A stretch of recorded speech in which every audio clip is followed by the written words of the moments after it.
Hello बच्चों, let's see this question. This question says in five kingdom classification single cell eukaryotes are included in.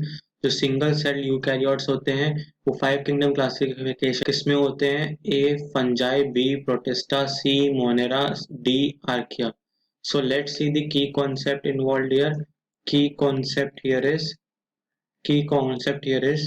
five kingdom classification. Five kingdom classification. तो ये five kingdom classification किसने दिया था? ये दिया था रॉबर्ट विटेकर ने. किसने? रॉबर्ट एच विटेकर ने दिया था. 1969 में. 1969 में. तो इस फाइव किंगडम क्लासिफिकेशन में कौन कौन से किंगडम के नाम थे? वी हैड किंगडम मोनेरा था. Then we have Protista. Third one was fungi. Fourth, plantae. Fifth was animalia. तो ये हमारे 5 किंगडम थे. इनको कई क्राइटेरिया पे डिवाइड किया गया था. क्लासिफिकेशन हुआ था like cell structure, thallus organisation, mode of nutrition, reproduction, etc. These were the criteria of classification. ये कुछ क्राइटेरिया थे जिनके बेसिस पे फाइव किंगडम क्लासिफिकेशन हुआ था. Then we have Monera. कैसे थे? इन मोनेरा का सेल टाइप क्या था? सेल टाइप था दे वर प्रोकैरियोटिक. और ये थे यूनिसेल्यूलर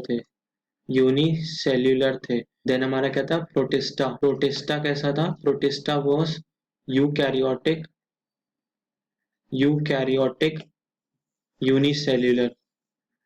यूनिसेल्यूलर था. उसके बाद क्या था? फंजाई भी क्या था? Eukaryotic. It could be multicellular. Yeast हमारा यूनिसेलुलर होता है. Then we have Plantae. ये हमारा यूकैरियोटिक था. मल्टीसेलुलर.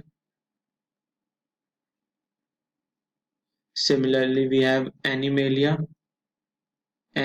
हमारा कैसा था? That was also eukaryotic multicellular. तो हम अपने ऑप्शंस देख लेते हैं.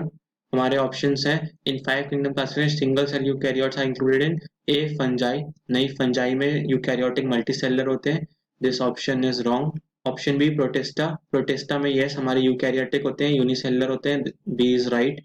सी मोनेरा में हमारे प्रोकैरियोटिक यूनिसेलुलर होते हैं जिनमें बैक्टीरिया आते हैं. So this is wrong. Option D Archaea is a type of bacteria, तो वो भी मोनेरा के अंदर आते हैं. So this Archaea option is also wrong. So our final answer to this